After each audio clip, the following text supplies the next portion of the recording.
வணக்கண்ணா. இது ஸ்ரீ பாலாஜி ஜோதிட நிலையம் தாரமங்கலம். இப்போ நான் ஹரீஷனுடைய ஜாதகத்தை அப்படியே சொல்லிடுறேண்ணா. அப்படியே ஜாதகத்தை எடுத்து கையில் கூட வச்சுக்கிங்க, இல்லைன்னா இதை பார்த்தீங்கன்னாவே போதும். சரி, ஹரீஷ் பிறந்த தேதி 7/5/2003 புதன்கிழமை காலையில் 6:14 பிறந்த இடம் ஈரோடு. அன்னைக்கு நட்சத்திரம் வந்து புனர்பூச நட்சத்திரம்னா சித்திரை மாதம் 24ஆம் தேதி. இன்றைக்கி வயசு பார்த்திங்கன்னா 22 வருஷம் 1 மாதம் 5 நாள். 22 வருஷம் 1 மாதம் இன்றைக்கி 5 நாள் அந்த கணக்கு. ஏன்னா இது நாளுங்கிறது நேற்று கணக்கு போட்டேன், அதனால் அப்படி. சரி, இந்த டீட்டெயில் படி ஜாதகத்தை கணிக்கும் போது ஹரீஸுக்கு வரக்கூடிய லக்னம் மேச லக்னம். இந்த லான்னு போட்டிருக்கு பார்த்திங்களா, இந்த லக்னம். இந்த சந்திரன் இருக்கிற இடம் ராசி, அதனால் இது மேச லக்னம். இது மிதுன ராசி, மேசம் ரிஷபம் மிதுனம், இதுக்கு பேர் இப்படி. அதனால் இது மேச லக்னம், மிதுன ராசி, புனர்பூச நட்சத்திரம் 1ஆம் பாதம் அப்படின்னு பேர். சரிங்க, லக்னத்திலேயே சூரியன் உச்சபலமாக இருக்கிறார் அப்படின்னு அர்த்தம். லக்னங்கரம் அப்படிங்கிறது தான் நம்மளுடைய உயிர். அதில் சூரியன் 5ஆம் அதிபதி சூரியன் லக்னத்திலேயே உச்சமாக இருக்கிறார், நல்ல அமைப்பில் இருக்கிறார்னு அர்த்தம். லக்னாதிபதி பாருங்கள் 8, 9, 10ஆம் இடத்துல போய் செவ்வாய், லக்னாதிபதி வந்து செவ்வாய் 10ஆம் இடத்துல போய் இருக்கிறார். இந்த லக்னாதிபதி 10ஆம் இடத்துல தொடர்பு கொண்டாலோ 10ஆம் அதிபதி லக்னத்தை தொடர்பு கொண்டாலோ எதிர்காலத்தில் ஒரு சிறந்த தொழிலதிபராக வருவார் அப்படின்னு அர்த்தம். இந்த செவ்வாய் வந்து உச்சமாக வேற இருக்கிறார், பவர் அதிகமாக இருக்கிறார், நல்ல பவரில் சூப்பராக இருக்கிறார் அப்படின்னு அர்த்தம். இங்கே லக்னத்திலையும் சூரியன் உச்சம், லக்னாதிபதியும் உச்சம். லக்னாதிபதி 10ங்கிறது தொழில் ஸ்தானங்க, நல்ல தொழில் மேம்பாடு அப்படின்னு அர்த்தம். அந்த சொந்த வீட்டையே பார்க்குறார் செவ்வாய் வந்து, தன்னுடைய சொந்த வீட்டையே லக்னத்தையே பார்க்குறார். 1, 2, 3, 4வது பார்வையாக பார்க்குறார். 2ஆம் இடத்துல ராகு, 8ல் கேது இருக்கிற நாகதோஷம் இருக்கிற ஜாதகம் அப்படின்னு பேர். இதில் வந்து செவ்வாய் 10ல் இருக்கிறாரு, அதனால் இது செவ்வாய் தோஷமெல்லாம் கிடையாது. 2ல் ராகு 8ல் கேது இருக்கிற நாகதோஷம் அப்படின்னு பேருங்க. ராகு கேது தோஷம், அது நாகதோஷம் அப்படின்னு பேர். இது வந்து இந்த கல்யாணத்தை பார்க்கும்போது, கல்யாணம் பண்ணும்போது பார்க்கக்கூடிய தோஷம். பொண்ணுக்கும் இதே மாதிரி தோஷம் இருக்கிறது நல்லது அப்படின்னு சொல்லுவாங்க. 3ஆம் இடத்துல இதுதான் சந்திரனும் சனியும் இருக்காங்க. சந்திரனுங்கிறது அம்மாக்காரகன், கூட சனி இருக்கிறார். 4ஆம் இடத்துல குரு பகவான், குரு இருக்கிறார், மாந்தியம் இருக்கிறாங்க, உச்சம். இங்கே வந்து குரு வந்து உச்சம், 9ஆம் அதிபதி.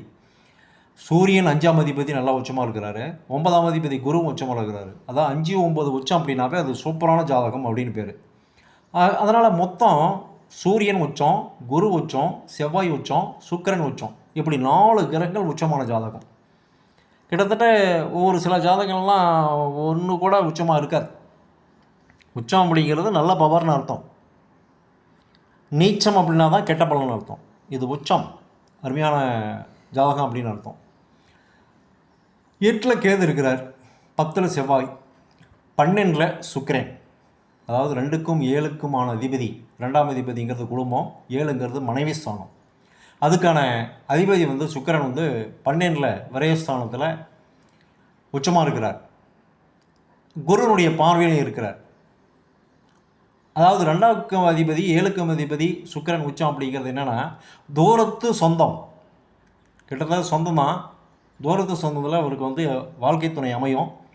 தூரமாக இருக்கிறவங்க, அதாவது மறைவு ஸ்தானம் அப்படின்னாவே கொஞ்சம் தூரம்னு அர்த்தம்.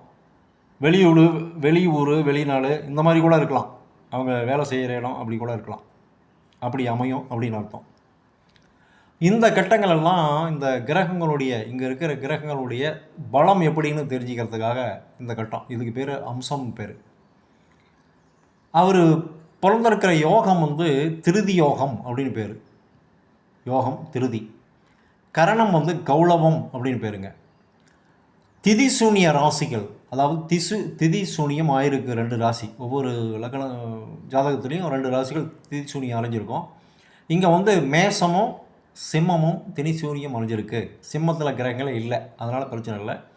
மேஷம் திதிசூனியம் மறைஞ்சிருக்கு. மேஷத்தில் சூரியனுங்கிற பாவக்கிரகம் இருக்கிறதுனால நல்லதுதான். திதிசூனியம் மறைஞ்சிருக்கிறது நல்லதுன்னு அர்த்தம்.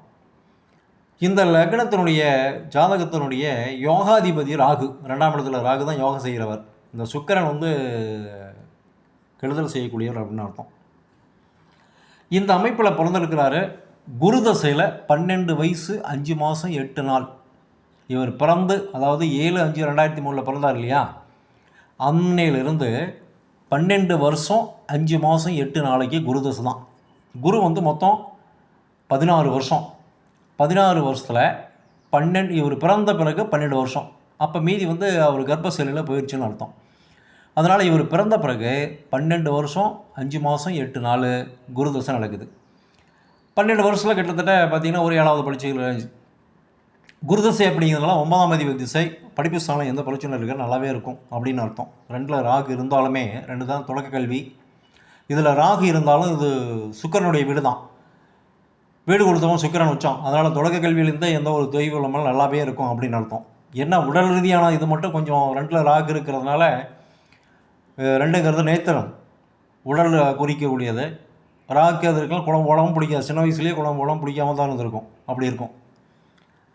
சரி, அடுத்தது இப்போ நடந்துகிட்டு இருக்கிறது சனி திசை நடக்குதுங்க. குரு திசைக்கு அடுத்தது 15 வருஷம் முடிஞ்ச உடனே இன்றைக்கி சனி திசை நடந்துகிட்ருக்கு.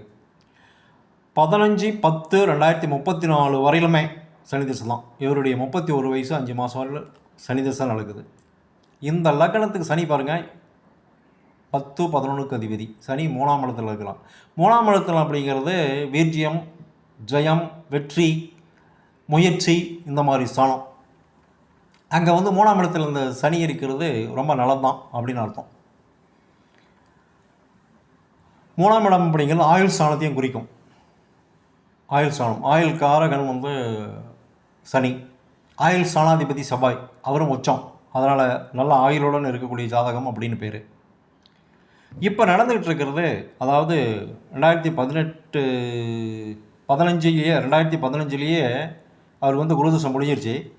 2016 இருந்து சனி தசை தான் இப்போ நடந்துகிட்டு இருக்கிறது. பாருங்கள், சனியில் சனி 18 வரையிலும், சனியில் புதன் 21 வரையிலும், சனியில் கேது 22 வரையிலும்,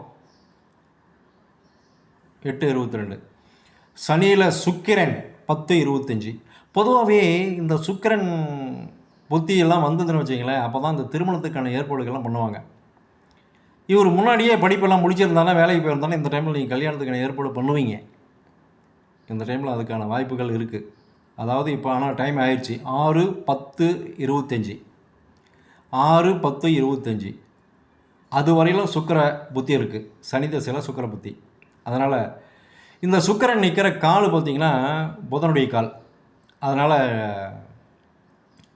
இந்த புதன் வந்து பாருங்கள் இந்த லக்னத்துக்கு 6ஆம் அதிபதியாக வரும். அதனால் திருமணம் பண்ணி வைக்க மாட்டான். இந்த சுக்கிரனில் திருமணம் பண்ணி வைக்க மாட்டான். அடுத்து வந்து சூரிய புத்தி. இந்த சூரிய புத்தியில் ஒரு வேலைக்கு போயிடுவாருங்க.